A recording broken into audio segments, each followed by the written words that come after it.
بسم اللہ الرحمن الرحیم۔ صحیح بخاری حدیث نمبر 154 155 156 154 حدیث کا جو مفہوم ہے وہ وہی ہے جو 153 میں ہے کہ کوئی شخص جب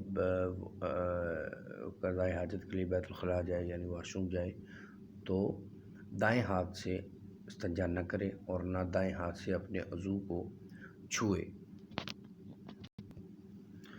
صحیح بخاری حدیث نمبر 155 حضرت ابو ہریرہ رضی اللہ عنہ سے روایت ہے، انہوں نے فرمایا ایک دن نبی صلی اللہ علیہ وسلم قضائے حاجت کے لیے باہر گئے تو میں بھی آپ کے پیچھے ہو لیا۔ آپ کی عادت مبارکہ تھی کہ چلتے وقت دائیں بائیں نہ دیکھتے تھے۔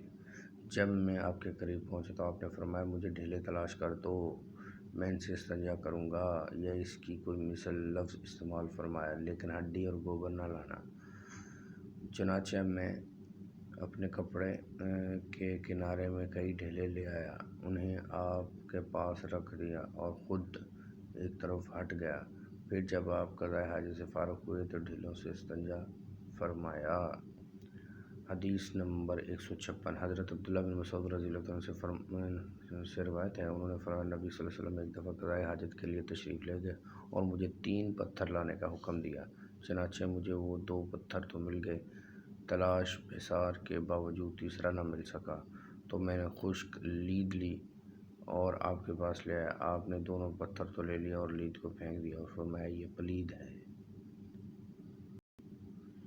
لید یہ جو ہے یہ گھوڑے یا گدھے کے فضلے کو کہتے ہیں، اور یہ آپ صلی اللہ علیہ وسلم نے پلید ہونے کی وجہ سے استعمال نہیں کی۔